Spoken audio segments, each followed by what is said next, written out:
Recently, Canada celebrated its 150th birthday. What a wonderful country to call home. A generous nation that has offered millions of immigrants like myself a new beginning, a new life full of opportunities for ourselves and our children. Even though I was born in another country, I am now a proud Canadian. Here I have been able to work, to provide for my family, to live with dignity in a society characterized by equality, diversity, and freedom. And for that, I am and I will be always grateful. But I have to admit that in the middle of this wonderful celebration, I have mixed feelings. Because Venezuela, the homeland where I spent the first half of my life, is facing a dreadful repression from the authoritarian regime of Nicolás Maduro. Venezuela, a country that received millions of immigrants during the 20th century, is now isolated and left alone to its terrible fate.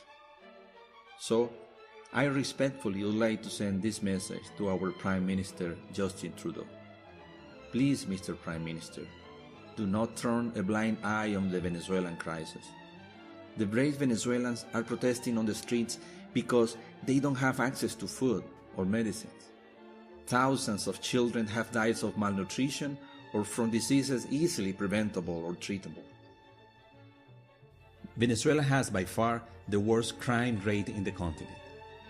To give some perspective, please consider that Canada, with 36 million population, registered about 600 homicides last year, while in Venezuela, with a 32 million population, 28,000 people were murdered in 2016.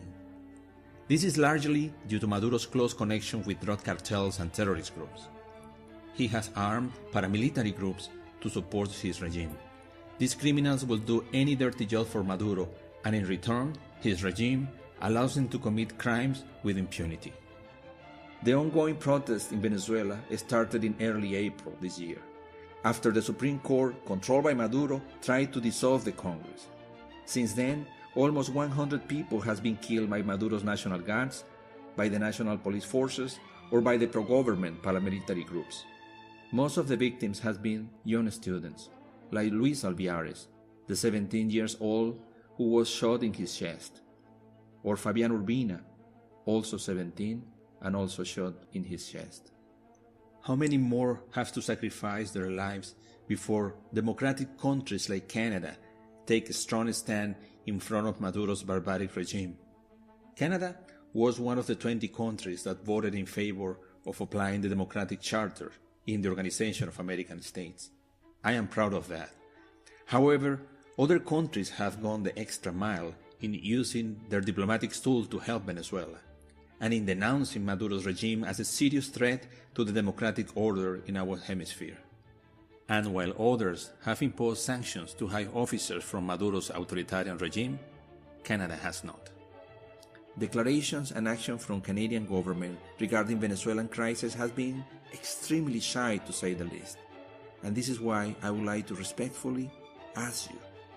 As a matter of fact, I am begging you, Mr. Prime Minister, please assign some resources to investigate the crimes behind Maduro's regime and do your best to restrict the financial resources to the Venezuelan government, because those resources are currently being used to repress, torture, and kill Venezuelan people. Please do something about it. Remember what you were doing when you were 17. Remember your dreams, your ambitions. Luis and Fabian's personal dreams and ambitions will never become reality, and their families will carry the sorrow of their loss for the rest of their lives. Let's do our best to help Venezuela, so the deaths of hundreds of Venezuelans who have sacrificed their life fighting for freedom won't be in vain. That is the best tribute that we can offer them and their families.